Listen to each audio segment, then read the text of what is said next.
We have Cameron. Hello. Cameron. It is your turn. All right, cool. Like I said, I usually talk about books on my channel. I'm usually an avid reader. I'll read, about as much as Kelsey, maybe not quite as much, because I don't do audiobooks as often, and I feel like that would help me get through books faster. But I'll do about 100 a year usually, and the last like 2 months I've read like hardly anything because I recently moved and I've been tired and just kind of hanging out and trying to take it easy. And reading's been the last thing on my mind, but I have started reading a book that I'm only like 50 pages in, so I'm not very far. I don't recommend books until I've read at least half of it when I can say, yeah, it's pretty good so far. But this is really good so far. It's called Whopperjaw by Joe Meeks. A little bit of a deep cut because this is an indie book.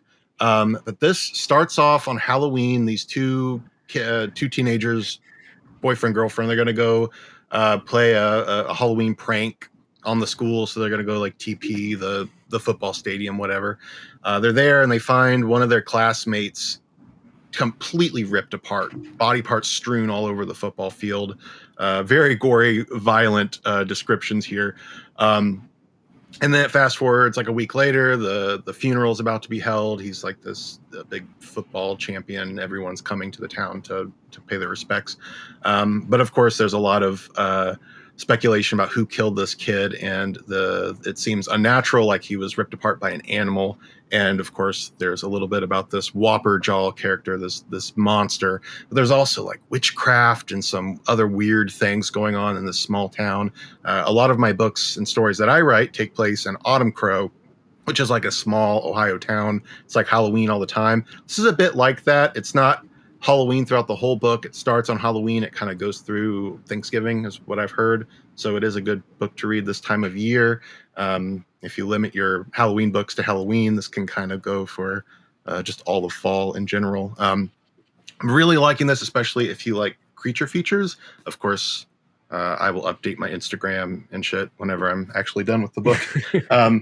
And movie-wise, I've been watching a lot of movies. I just recently got a new TV, so I've been like really watching a lot and having fun with that. But I saw this Moving really great... is a great excuse to upgrade your home equipment. I'm telling you, I have over 10,000 books. It about killed me, and I was like, you know what? I'm treating myself to a new TV.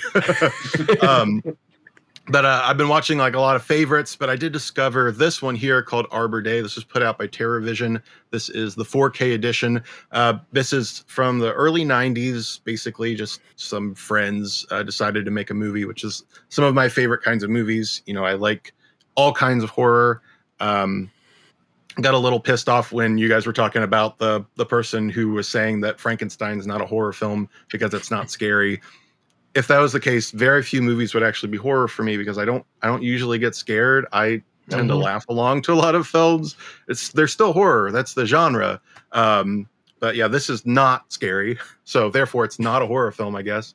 This is a total horror comedy. It's a spoof. It's very much in vein of like The Naked Gun, but slasher films. So think Leslie Nielsen's Repossessed, or Wacko, or Pandemonium with Carol Kane, some of those, goofy horror spoofs. This is a lot like that, except it's spoofing just slasher films in general.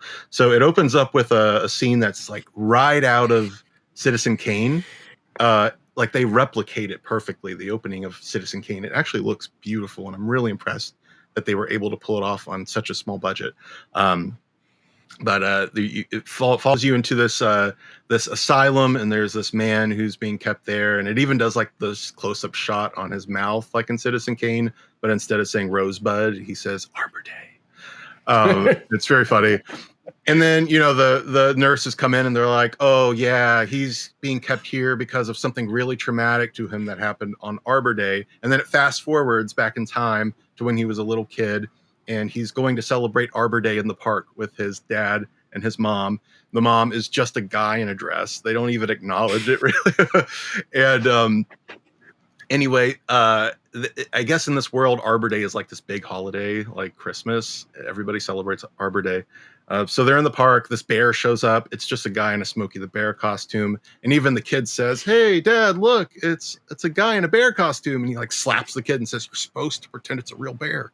He's like, "Oh, Dad, it's a real bear." Runs off.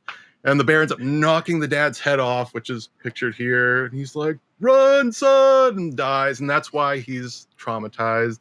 And now he's breaking out on Arbor Day to, of course, find some new victims. And it's just a goofy slasher film. I really loved it, and I especially love the documentary of these people all these years later talking about how they made the movie. And it wasn't even really released officially. It was released in theaters in their little town, but it wasn't released physically, I don't think, until this 4K. So check it out. It's a lot of fun, especially if you like cheesy movies. I love cheesy horror films. It's like my bread and butter. It's my comfort food. So check it out, Arbor Day. I liked it, and that's all I got for you.